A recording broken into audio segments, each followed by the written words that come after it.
iglesia de la Alianza Cristiana y Misionera. Que el Señor les bendiga a cada uno de ustedes, querida familia. Es un enorme privilegio poder estar compartiendo con ustedes este tiempo de clamor, por supuesto, de edificación también a través de la palabra, y reunirnos a través de la virtualidad. Damos gracias al Señor por cada uno de ustedes que día a día se han venido sumando y han venido teniendo este mismo sentir junto con todos de clamar a nuestro Dios, de desarrollar o de desempeñar y por supuesto también desarrollar, porque como en palabras del apóstol Pablo, no es que no estábamos prestos, solamente que nos faltaba la oportunidad de dedicar tiempo cada día de nuestra vida para tener un espacio en donde juntos podamos clamar a nuestro Dios como iglesia nacional, elevar nuestras súplicas, nuestros ruegos delante de Él por todos y por cada uno de los habitantes de esta nación y así como también del mundo, pues hemos intercedido no solamente por las necesidades de nuestra nación, sino también por las necesidades del mundo entero. Estamos agradecidos con el Señor, como decía ese himno, como dice ese himno, oh tu fidelidad, el Señor nuestro Dios ha sido fiel, muy fiel en todo lo que Él ha hecho, en su provisión, en su cuidado hacia nuestra vida, y hoy por la gracia de Dios, los hospitales de nuestro país ya no están colapsados. Tampoco eso quiere decir que nos confiemos, debemos seguir teniendo cuidado, cuidándonos los unos de los otros. Yo creo que una de las cosas positivas, hay muchas cosas positivas que nosotros seguramente hemos aprendido, lecciones que hemos aprendido de toda esta pandemia, pero una de las cosas que más deberían resaltar es el cuidado por el otro, el apego hacia el otro. Aunque no nos hayamos podido hasta ahora dar abrazos y acercarnos hacia las personas que amamos, hacia nuestros hermanos en la fe, darles un fuerte abrazo, aunque yo a algunos les doy un fuerte abrazo, que ya sé que están vacunados y tengo esa confianza de abrazarles a ellos. El día domingo que pasó, un hermano de nuestra comunidad, un anciano ya, él tiene 98 años, llegó a la iglesia, hermanos, y fue un momento muy emotivo porque estábamos entonando el himno Cuán grande es Él, él lo pusieron adelante, su hija, y él levantó sus brazos, dando gracias a Dios y alabando a Dios. Fue un momento realmente para mí, y creo yo también para la iglesia, muy, muy emotivo. Sencillamente la fidelidad de Dios, la grandeza de Dios la hemos podido ver durante todo este tiempo y estoy seguro que usted también ha experimentado eso aún en medio de todas las circunstancias. Bien, sean una vez más bienvenidos a este espacio. Quiero invitarles en esta mañana, vamos a tener la reflexión bíblica en el libro de Hechos, capítulo 12, Hechos 12. Vamos a leer esta porción. Dice la palabra del Señor: en aquel mismo tiempo, el rey Herodes echó mano a algunos de la iglesia para maltratarles, y mató a espada a Jacobo, hermano de Juan, y viendo que esto había agradado a los judíos, procedió a prender también a Pedro. Eran entonces los días de los panes sin levadura. Y habiéndole tomado preso, le puso en la cárcel, entregándole a 4 grupos de 4 soldados cada uno para que le custodiasen, y se proponía sacarle al pueblo después de la Pascua. Así que Pedro estaba custodiado en la cárcel, pero la iglesia hacía sin cesar oración a Dios por él. Y cuando Herodes le iba a sacar aquella misma noche, estaba Pedro durmiendo entre 2 soldados, sujeto con 2 cadenas, y los guardas delante de la puerta custodiaban la cárcel. Y aquí que se presentó un ángel del Señor, y una luz resplandeció en la cárcel, y tocando a Pedro en el costado, le despertó diciendo: levántate pronto. Y las cadenas se le cayeron de las manos. Le dijo el ángel: cíñete y átate las sandalias. Y lo hizo así. Y le dijo: envuélvete en tu manto y sígueme. Y saliendo le seguía. Pero no sabía que era verdad lo que hacía el ángel, sino que pensaba que veía una visión. Habiendo pasado la primera y la segunda guardia, llegaron a la puerta de hierro que daba a la ciudad, la cual se les abrió por sí misma, y salidos pasaron una calle, y luego el ángel se apartó de él. Entonces Pedro, volviendo en sí, dijo: ahora entiendo verdaderamente que el Señor ha enviado su ángel y me ha librado de la mano de Herodes y de todo lo que el pueblo de los judíos esperaba. Y habiendo considerado esto, llegó a casa de María, la madre de Juan, que tenía por sobrenombre Marcos, donde muchos estaban reunidos orando. Cuando llamó Pedro a la puerta del patio, salió a escuchar una muchacha llamada Rode, la cual, cuando reconoció la voz de Pedro, de gozo no abrió la puerta, sino que corriendo adentro, dio la nueva de que Pedro estaba a la puerta. Ellos le dijeron: estás loca. Pero ella aseguraba que así era. Entonces ellos decían: es su ángel. Mas Pedro persistía en llamar, y cuando abrieron, le vieron, se quedaron atónitos. Pero él, haciéndoles con la mano señal de que callasen, les contó cómo el Señor le había sacado de la cárcel, y dijo: haced saber esto a Jacobo y a los hermanos. Y salió y se fue a otro lugar. Luego que fue de día, hubo no poco alboroto entre los soldados que había sido de Pedro. Mas Herodes, habiéndole buscado sin hallarle, después de interrogar a los guardas, ordenó llevarlos a la muerte. Después descendió de Judea a Cesarea y se quedó allí. Y Herodes estaba enojado contra los de Tiro y de Sidón, pero ellos vinieron de acuerdo ante él, y sobornado Blasto, que era camarero mayor del rey, pedían paz, porque su territorio era abastecido por el rey. Y un día señalado, Herodes, vestido de ropas reales, se sentó en el tribunal y les arengó, y el pueblo aclamaba gritando: voz de Dios y no de hombre. Al momento un ángel del Señor le hirió, por cuanto no dio la gloria a Dios, y expiró comido de gusanos. Pero la palabra del Señor crecía y se multiplicaba, y Bernabé y Saulo, cumplido su servicio, volvieron de Jerusalén, llevando también consigo a Juan, el que tenía por sobrenombre Marcos. Este pasaje que hemos leído de Hechos, este capítulo que hemos leído de Hechos, nos presenta algunas cosas interesantes. Primero yo quiero resaltar con ustedes algunos personajes que están acá. Se nos habla de Jacobo, el hermano de Juan, los hijos de Zebedeo. Aparece Herodes, también por supuesto aparece Pedro. Son los personajes que yo quiero resaltar con ustedes en esta mañana, en lo que quiero enfocarme. Primero se nos menciona tanto en el verso 2 que mató a espada a Jacobo, el hermano de Juan. Recuerdan los hijos del trueno, hijos de Zebedeo. Y luego en el verso 17 se menciona a otro Jacobo. Dice el verso 17: hacer saber esto a Jacobo. Este Jacobo que se menciona aquí es el hermano de Jesús, del Señor Jesucristo, quien era el líder de la iglesia en Jerusalén. Recuerda usted en Hechos capítulo 15, cuando se da el concilio, ahí está Jacobo, el hermano del Señor. Entonces, nada más eso para que tengan en cuenta cuál es el Jacobo que mató Herodes y cuál es el Jacobo al que se refiere Pedro en el verso 17. Dice la palabra que aquí, en aquel tiempo, el rey Herodes, Herodes, de acá, porque ya han pasado algunos años, Herodes es Herodes Agripa, no Herodes Antipa. La familia de Herodes era sumamente extensa. De hecho, en los cursos de FLER, uno hacía una especie de cronología, una especie de árbol genealógico de los Herodes, empezando por supuesto desde Herodes el Grande.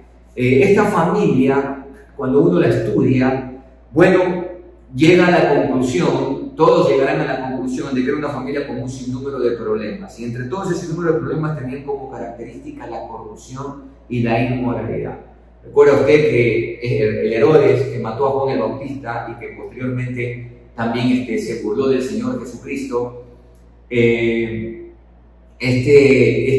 Herodes le había quitado la mujer a su hermano Felipe, que era el rey en la otra parte del Jordán, es decir, en Iturea, en la provincia de Iturea, y eso era lo que condenaba a Juan el Bautista. Bueno, este Herodes que viene acá es muy posiblemente el sobrino de este Herodes Antipas. Herodes Agripas es muy posible que sea el sobrino de Herodes Agripa. Y como les decía, era una familia que tenía como característica la corrupción, la inmoralidad. Imagínense ustedes que en Roma se decía que es mejor ser un perro de Herodes que uno de sus hijos.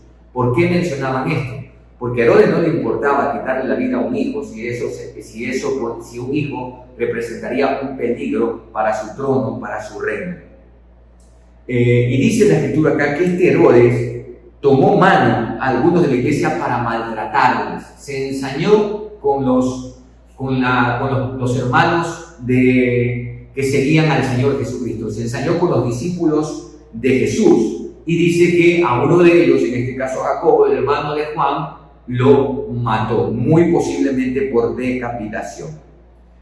Y como esto, miren otra cosa que menciona en el verso 3, había agradado a los judíos, cómo se alegraban, ¿no?, de la muerte de uno de los seguidores de Cristo y un propio coterráneo, un propio paisano, porque no estamos hablando de que aquí los hijos de Zebedeo eran romanos o griegos o de alguna otra nacionalidad, eran judíos mismos.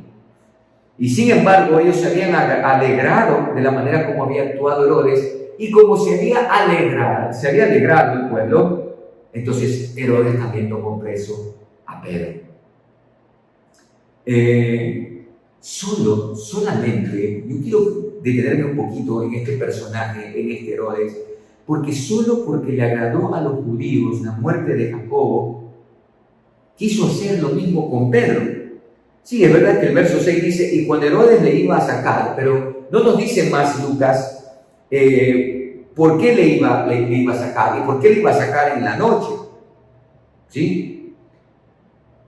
¿Por qué iba a hacer esto? De hecho, Pedro más adelante dice que ahora entiende que el ángel lo libró de la mano de Herodes, en el verso 11.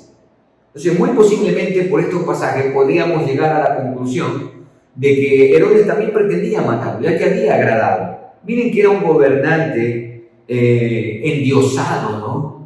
Era un gobernante que se cree a sí mismo como Dios. Él decide quién vive, él decide quién muere, y todo esto a costa de sus caprichos y engreimiento, porque en el verso 20 dice que él estaba enojado contra los de Tiro y de Sidón.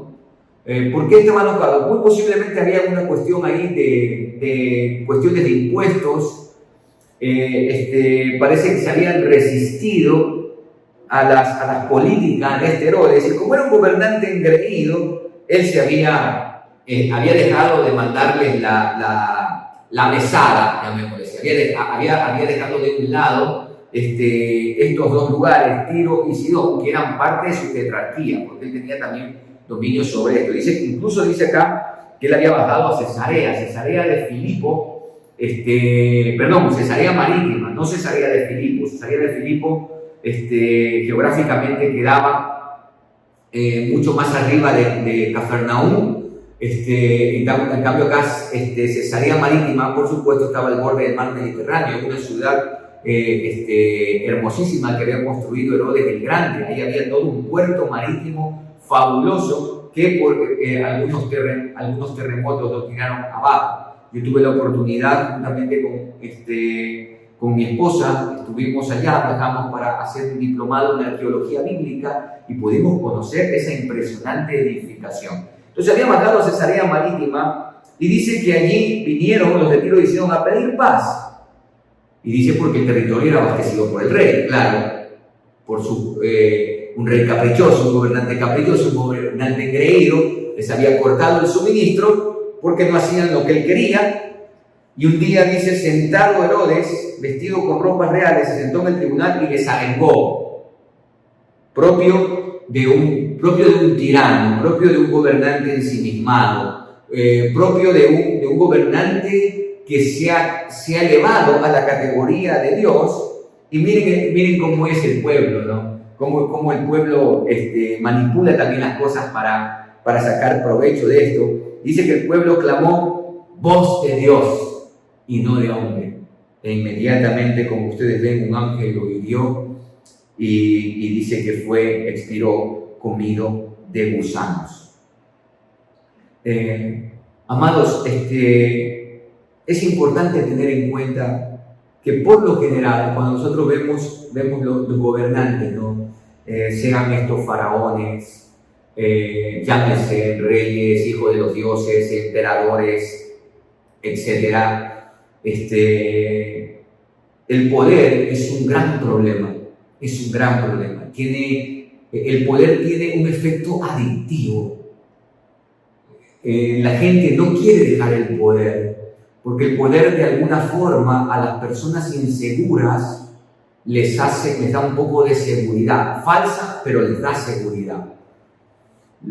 Por lo general, cuando llega al poder una persona inmadura, una persona insegura, una persona con un conocimiento muy bajo de sí misma, lo que va a hacer es dañar a todos aquellos a quienes dirige, tal y como vemos en este gobernante. Cada uno de nosotros debe tener en cuenta muy bien esto. Y los gobernantes por lo general son así, con sus honrosas excepciones, podría decir, pero el poder tiene un efecto adictivo que no es fácil dejarlo, y mucho menos en este tiempo. Aquí no estamos hablando de sistemas de democracia o cosas por el estilo. Estos reyes no eran elegidos democráticamente, muchos de esos puestos eran comprados, pero bueno, ese es otro tema. Por el otro lado, yo quiero a ustedes llamarles la atención en la muerte de Jacobo y la liberación de Pedro. Y dice el verso 5 que la iglesia hacía sin cesar oración a Dios por él. Y a mí se me ocurre pensar, porque recuerde que Lucas está contando una historia, los elementos más resaltantes, pero yo creo que la iglesia, cuando estaba siendo maltratada por Herodes y que había tomado preso a Jacobo y posteriormente asesinado, la iglesia también oraba. La iglesia también sin cesar hacía oración. Mire usted que en Hechos capítulo 5, cuando Pedro y Juan son llevados al Sanedrín de los judíos, dice que la iglesia estaba orando. Entonces la iglesia tenía esta práctica, este hábito de orar, de clamar, y yo estoy seguro que oraba. Ahora, ¿por qué digo esto? ¿Por qué quiero hacer énfasis en esto? Porque aquí tenemos que ver cómo Dios obra. ¿Acaso Dios no escuchó la oración de la iglesia cuando pedía por esta persecución que estaba teniendo de parte de Herodes, y posteriormente porque Jacobo fue preso? ¿Acaso no pedía por Jacobo? Pues yo creo que sí. Yo estoy convencido de que sí. Pero aquí está claramente evidenciado cómo Dios responde. Y por lo general nosotros creemos que Dios responde es cuando nos da lo que pedimos. Y por eso nosotros tenemos que pedir sabiduría para saber qué pedir. Oraban por Jacobo, quizás que el Señor lo proteja, que el Señor lo guarde, que el Señor lo libre de la mano de Herodes, o posiblemente oraban: Señor, nada de esto nos va a atemorizar, y oramos para que Jacobo cumpla con el propósito por el cual tú le has llamado. Posiblemente eso. Entonces, desde ese punto de vista, queridos hermanos, Dios siempre responde. Siempre responde. Y por supuesto, Dios cumplió su propósito en Esteban. Mire Esteban ese diácono. Su primer y último sermón, porque de ahí fue martirizado, apedreado por los de su propia nación. Y aquí no se trata, hermanos queridos, un tema importante es: ¿qué es el asunto qué es lo más valioso en la vida? En esta vida que usted y yo estamos acá. ¿Qué es lo más valioso? ¿Qué es lo que nos mueve a vivir? ¿Qué es lo que nos mueve a levantarnos? ¿Qué es lo que nos mueve a hacer las labores que hacemos diariamente? ¿Qué es lo que nos mueve? Y lo que debe movernos en cualquier rol o actividad que nosotros hagamos es el propósito de Dios en nuestra vida. Jacobo cumplió su propósito. Y seguramente la iglesia oraba para que Jacobo cumpla con su propósito, para que Jacobo glorifique a Dios en la cárcel. Y no solamente que lo glorificó en la cárcel, lo glorificó hasta en su muerte, al igual que Esteban. No obstante, con Pedro había otro propósito. Pedro moriría tiempo después, en manos de Nerón, según lo que dicen los historiadores. Lo mismo el apóstol Pablo y el resto de los apóstoles. Pero lo importante que tenemos que tener en cuenta acá es que Dios siempre responde a nuestras oraciones. No necesariamente como nosotros esperamos, sino mucho mejor. Como dice el apóstol Pablo, mucho más allá de lo que nosotros pedimos y aún de lo que nosotros esperamos. Claro, yo entiendo que cuando estamos orando por una persona enferma, nunca estamos esperando que muera. Por supuesto que no. Pero al final de cuentas, hermanos, si nos ponemos a ver bien las cosas, si meditamos, la muerte de un creyente no es una pérdida. La muerte de un creyente es ganancia. Así lo dijo Pablo. El vivir es Cristo y el morir es ganancia. Es decir, que cuando la vida en la tierra es Cristo, el morir se constituye en una ganancia. Como dijo el célebre autor, cuando un creyente parte de este mundo, no es una vida que se apaga, es una lámpara que se apaga porque ha llegado el amanecer. Y es así. Dios cumplió su propósito en Jacobo, como también lo está cumpliendo en Pedro. Jacobo parte a su presencia, Pedro tiene que continuar con su tarea. Tiene que continuar con el ministerio que Dios le ha dado. Y nosotros como iglesia debemos sin cesar orar a Dios, más allá de la vida, más allá de las necesidades, debemos orar para que Dios cumpla sus propósitos soberanos en todos y cada uno de nosotros.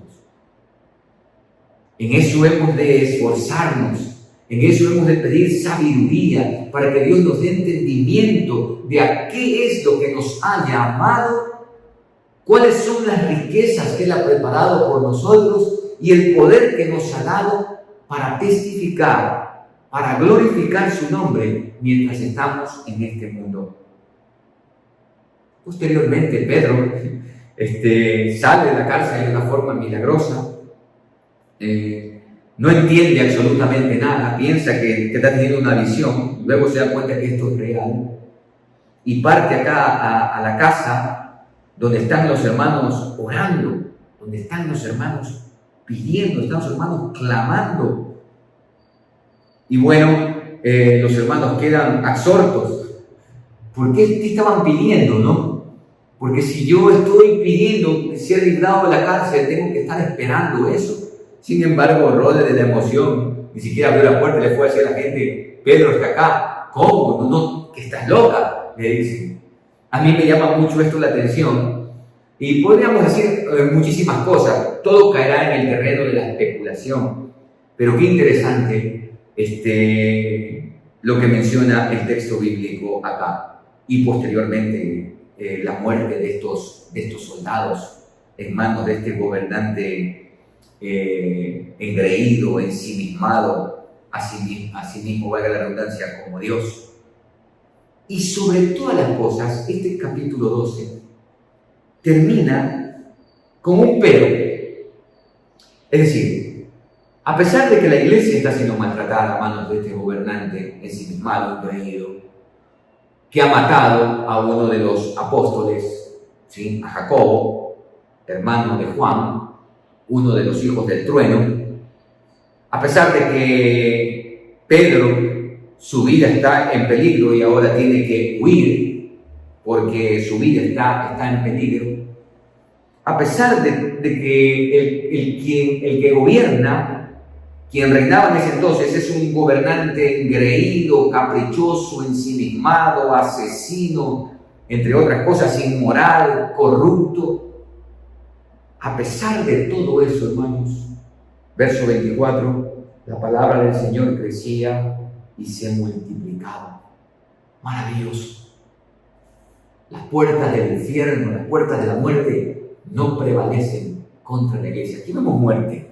Por todos lados muerte, persecución, circunstancias difíciles.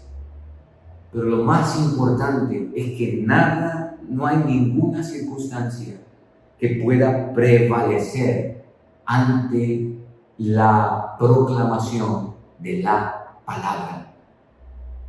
La palabra del Señor crecía y se multiplicaba. Es decir, que tanto más fuerte era la persecución, tanto más fuerte las circunstancias se ponían difíciles, la palabra del Señor seguía avante, traspasando cualquier tipo de circunstancia. La gente cobraba más fuerza, los cristianos cobraban más ánimo, el Espíritu del Señor los potencializaba y ellos seguían proclamando la palabra de Dios. Amada iglesia, de aquí hay muchísimas cosas que decir. Tan solamente quiero dejar para ustedes esta perla en medio de todo esto. Nosotros hemos visto muerte en nuestro alrededor. Nosotros hemos visto gobernantes corruptos que en lugar de velar y de servir en medio de esta situación a los desprotegidos, en lugar de volcar los recursos para el personal médico, para que haya los insumos necesarios para esta pandemia, en lugar de usar los fondos de emergencia para el establecimiento, ni siquiera establecimiento, el levantar, el potencializar los centros médicos para cubrir cada una de las áreas de mayor problemática en medio de esta pandemia. ¿Qué fue lo que hicieron? Usted lo sabe. Tomaron como pretexto la pandemia para enriquecerse a costa del dolor y de la muerte. Gobernantes ensimismados, gobernantes caprichosos, endiosados, y que por el hecho de no dar gloria a Dios, terminarán mal también si no se arrepienten y siguen creyendo que nada ni nadie audita lo que han hecho. Sí, hoy en día hasta el propio el controlador del Estado, hemos visto con tristeza, el defensor del pueblo, agresor, un contralor corrupto, un contralor que no controla, que solo controla para sí mismo. A pesar de que puedan salir librados de toda esta justicia humana, hermanos, Dios les pedirá cuentas. Entonces hemos visto muerte, hemos visto gobernantes corruptos, que aunque no han mandado a otros a morir literalmente, encerrarlos y matarlos, con sus acciones han matado, han asesinado tantas miles de personas que han muerto por causa de esta pandemia y por causa de su corrupción, por supuesto que sí. Pero en medio de todo eso, hemos podido ver la bondad de Dios. Y hemos podido ver cómo Dios nos ha fortalecido para predicar su palabra a tiempo y fuera de tiempo. Nada detuvo la iglesia. Es más, creo yo que tuvimos una mayor amplitud porque el internet no tiene barreras y la palabra de Dios se ha difundido, se ha multiplicado en varios lugares, en tantos lugares. Y no solamente la palabra crece y se multiplica. Aquí dice, y Bernabé y Saulo, cumplido su servicio, volvieron a Jerusalén, llevando también consigo a Juan, el que tenía por sobrenombre Marcos. También se han multiplicado siervos, hombres y mujeres, con sed de Dios y sed de proclamar las maravillas de aquel que nos llamó de las tinieblas a la luz. Sigamos confiando en la iglesia. Sigamos, como dice acá el verso 5, pero la iglesia hacía sin cesar oración a Dios por él. Que nuestro buen Dios nos dirija a cada uno de nosotros. A él sea siempre la gloria. Amén. Bien, amada iglesia, vamos en esta mañana a tener nuestro acostumbrado tiempo de oración. En este tiempo vamos, como usted ya sabe, tenemos 5 peticiones y primeramente vamos a agradecer al Señor por el hermoso tiempo que se tuvo la semana anterior, el día sábado, en este congreso virtual de Amada 5, con el tema Segura en tiempos de crisis. Y según nos han informado, estuvieron alrededor de 3.500 mujeres en toda América Latina. ¡Qué maravilloso! Miren, y la palabra del Señor crecía y se multiplicaba. 3.500 mujeres reunidas a través de la virtualidad, y mi esposa estuvo participando de ese tiempo y dijo que había salido muy edificada de esa reunión. Y vamos a agradecer al Señor por este tiempo y también agradecerle por lo que Él está haciendo en la vida de sus hijas, de la mujer. Y ese es un punto muy importante, queridas damas que están en esta mañana escuchando. Decía un poeta que la mano que mece la cuna es la mano que mece el mundo. El rol que ustedes tienen en la sociedad, en la familia, queridas damas, es importantísimo. Nunca lo dude. No importa cómo se muestren las circunstancias, el rol que Dios les ha dado a ustedes, queridas damas, es sumamente importante. Yo enseño en la iglesia donde sirvo que Satanás aborrece a la mujer. Satanás aborrece a Dios y todo lo que tenga que ver con Dios, pero aborrece a la mujer principalmente. ¿Por qué? Porque él sabe que una mujer piadosa, una mujer que teme al Señor, es una mujer que es un gran problema para él, porque esa mujer es corona del esposo, porque esa mujer es refugio del esposo y porque esa mujer da hijos a la sociedad que son luz y que son sal. Ese es su propósito, queridas damas. Así que el Señor las bendiga y que ustedes cumplan con ese propósito que Él les ha dado a ustedes. Vamos a orar entonces en este tiempo.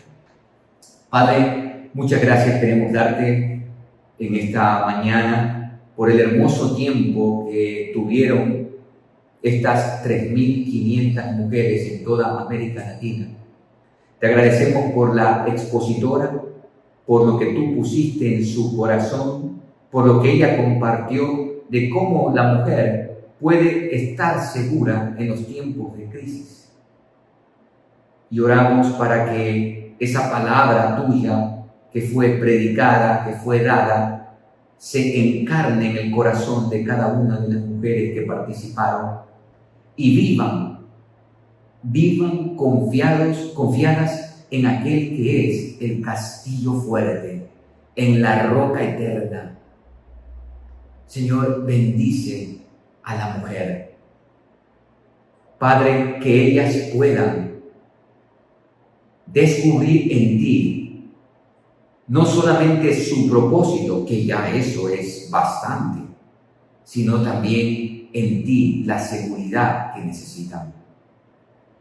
Tantas mujeres violentadas, tantas mujeres abusadas, tantas mujeres desfiguradas por un sistema de maldad que pretende destruirlas, y muchas de ellas no se dan cuenta. No se dan cuenta el rol maravilloso, la esencia con la cual tú las has creado. Satanás lo sabe muy bien. Señor, la mujer no ha entendido que fue una mujer el instrumento para que Dios se encarne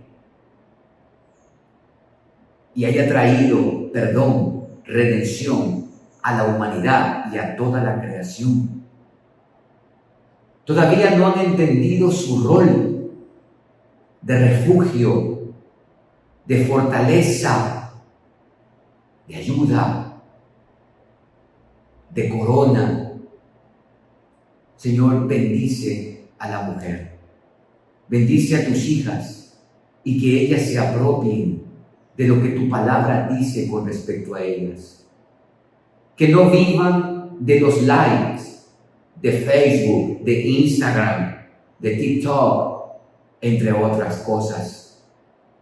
Que no se preocupen por cuántos pulgares hacia arriba reciben en sus publicaciones, sino que se preocupen, como dice tu palabra, de ser castas, respetuosas, piadosas,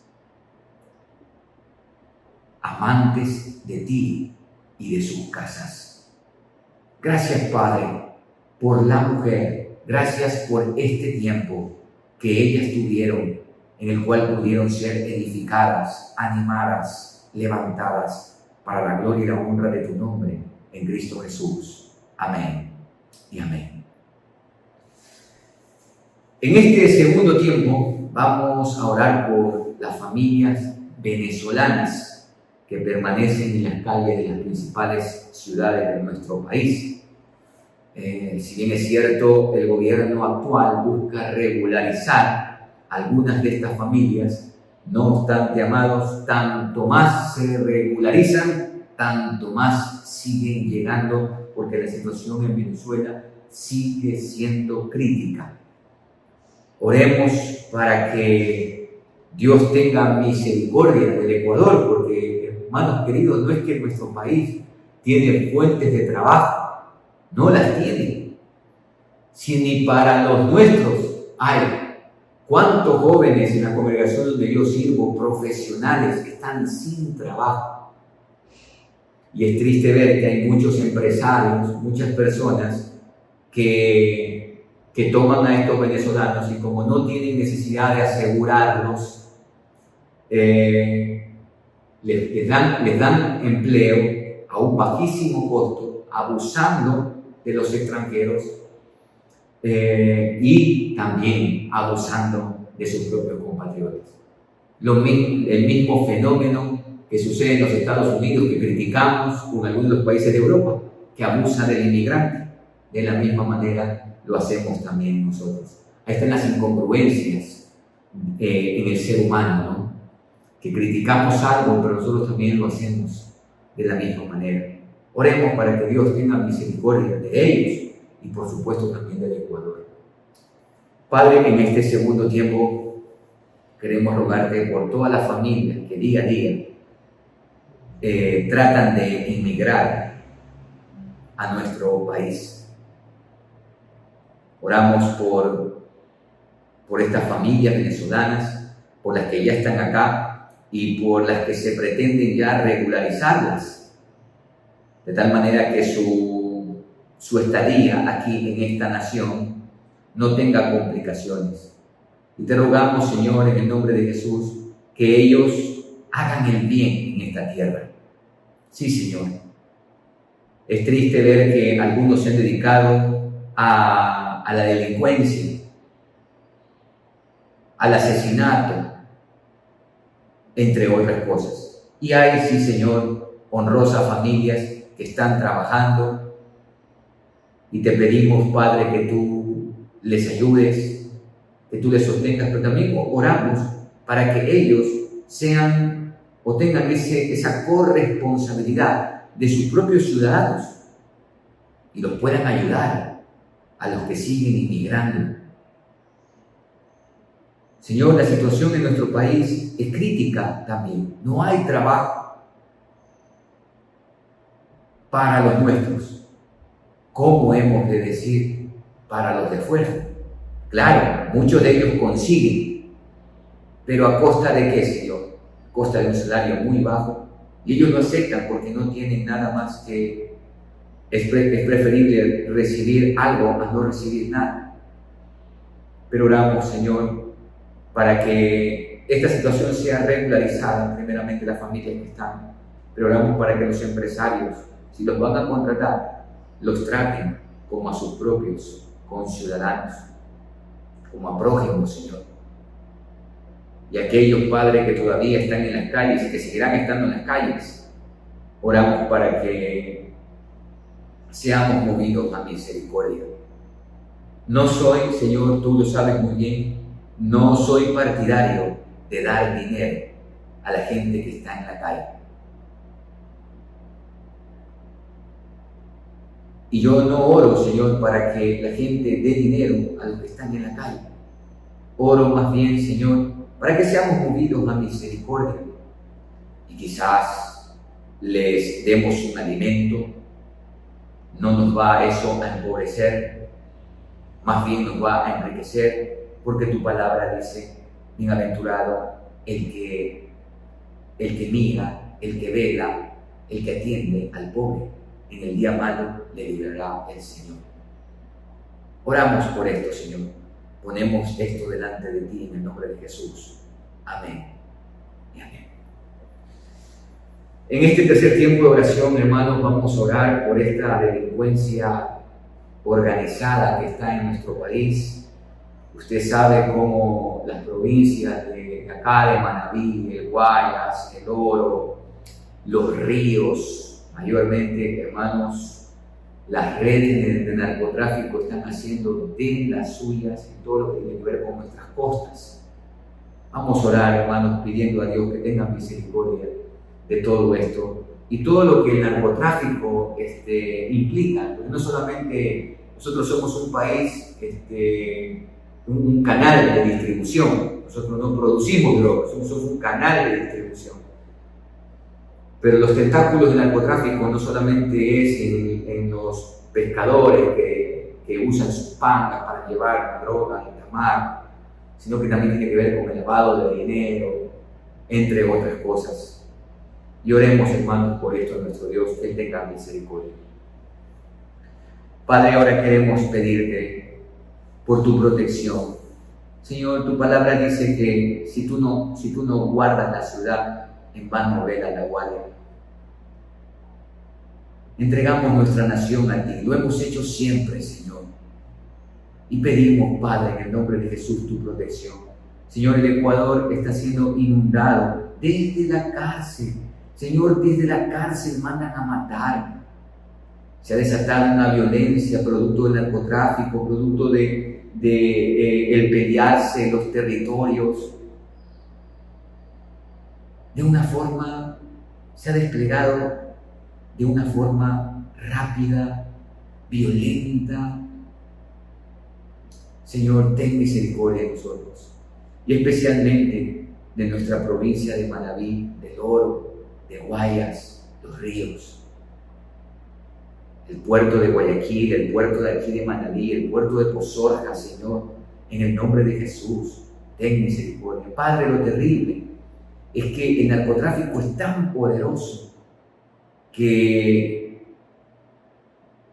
tiene a sus personajes, a sus servidores dentro de las instituciones, dentro del puerto, dentro de la misma policía. Dios, ten misericordia y limpia las instituciones como la policía, los militares. Señor, límpiala de todo esto de tal manera que puedan ejercer su labor de castigar al malo y de cuidar y proteger al justo, al que vive como ciudadano que aporta para el bienestar, para el desarrollo de la nación. Te rogamos por esto, Padre amado. Estamos sumergidos no solamente en una crisis de salud, sino una crisis social, una crisis moral y todo producto de una crisis espiritual, porque no te conocen. Te pedimos, Señor, y ponemos esto en tus manos, en el nombre de Cristo Jesús. Amén y amén. Hermanos, en este cuarto tiempo de oración vamos a pedir ahora por lo que será la cuadrienal que se desarrollará aquí en nuestro país en el mes de octubre, del 22 al 25 de octubre. Será en la ciudad de Milagro, la Iglesia Central de Milagro, la que preside nuestro pastor presidente David Mutre. Y hermanos, hay que orar por todos los preparativos, porque van a venir delegaciones de África, de Asia, de Europa, de Canadá, de los Estados Unidos y por supuesto de Latinoamérica. Y bueno, y eso representa una grandísima responsabilidad para nosotros como Iglesia Nacional. Así que, hermanos, desde ya tengan esto en sus oraciones, en sus devociones privadas. Estén orando para que el Señor bendiga a todo el equipo de la Iglesia Central de Milagro, que está trabajando arduamente en la organización, en el y lo que será el desarrollo de lo que es la cuadrienal. Para los que se pregunten qué es la cuadrienal de la Alianza Mundial, haga de cuenta, una asamblea nacional nuestra, pero ahora a nivel mundial. Así que vamos a orar por esto. Padre, te damos gracias porque el Ecuador fue escogido como país en el que se desarrollará lo que será la cuadrienal de la Alianza Mundial. Gracias porque seremos los anfitriones de esta gran convocatoria de nivel mundial que se llevará a cabo, Señor, en el mes de octubre. Queremos ponerlo en tus manos y principalmente pedirte por la vida del pastor David Mutre y todo el equipo de la Alianza Central de Milagro, juntamente con todo el equipo de la Iglesia Nacional, que están trabajando arduamente en los preparativos para que esta cuadrienal sea para la gloria y para la honra de tu nombre. Y por supuesto también, Señor, para la reactivación económica de nuestro país, porque todas estas delegaciones se hospedarán en hoteles de nuestro país, consumirán los productos de nuestro país, llevarán souvenirs, recuerdos de nuestro país, y todo eso, Padre, habla de reactivación económica. Te pedimos por la ciudad de Milagro, para que sea esa ciudad que los reciba, que no haya ningún problema en la movilización, que no tengamos ningún problema en el desarrollo, en cada actividad que se llevará a cabo. Te pedimos desde ya, Señor, por todos los preparativos, por cada detalle, y que cada uno de los que están al frente de las diversas comisiones, tú los guardes, tú los cuides, Señor, que no tengamos problemas mayores, que no vaya a haber contagios, Padre. Aparte que se va a pedir que todas las personas vengan con el carnet de vacunación. Te rogamos, Señor, que tú tomes control de todo lo que será la cuadrienal. Gracias por la vida del presidente mundial, el pastor Yura Yaganihara. Te agradecemos por su vida y por todo el equipo de la Alianza Mundial y por todo lo que será el desarrollo de este magno evento aquí en nuestro país. Te damos gracias en el nombre de Jesús. Amén y amén. Hermanos, y por último, vamos a orar por todos estos actos de corrupción que se han presentado últimamente en nuestra nación. Realmente a mí ya no me admira. Oremos para que las autoridades actúen con justicia y sabiduría en los momentos de procesarlos. Señor, tú conoces todas las cosas a perfección.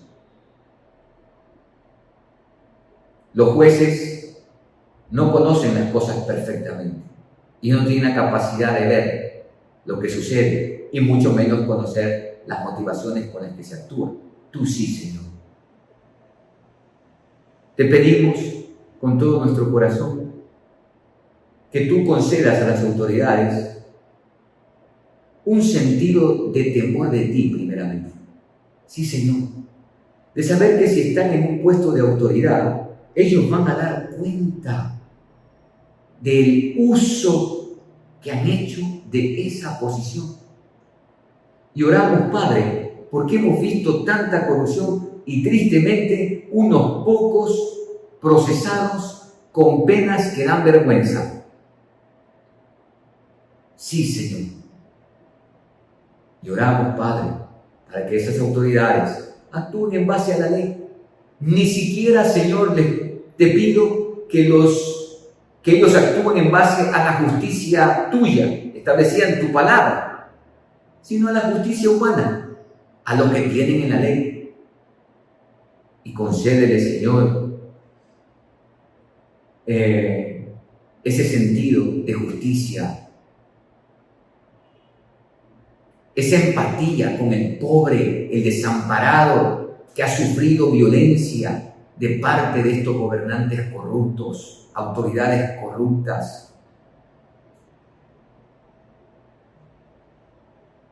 Oramos, Señor, que tú protejas también a los jueces, porque algunos tienen miedo, porque son amenazados, porque tristemente estas autoridades son sistemas de delincuencia. Y Padre, que no tengan temor, que actúen con justicia. Así que oramos por esto, Señor. Te pedimos que limpies nuestra nación, que saques a la luz a todos los corruptos y que por lo menos sean descubiertos para que sientan un poco de vergüenza. Ponemos esto en tus manos, Padre amado, manteniéndonos siempre firmes delante de ti, sabiendo que pronto tú vendrás y ahí sí, Señor, se establecerá la perfecta justicia y por ende vendrá la paz, porque solamente cuando hay justicia hay paz y tú eres el juez justo de toda la tierra. La gloria y la honra sean para ti en el nombre de Jesús. Amén y amén. Amada iglesia, que el Señor les bendiga en este día. Cuídense, cuiden de los suyos, que tengan una labor bendecida en cada una de sus actividades y Dios mediante, si el Señor así nos lo permite, nos veremos el próximo día martes. Un abrazo, saludos para todos.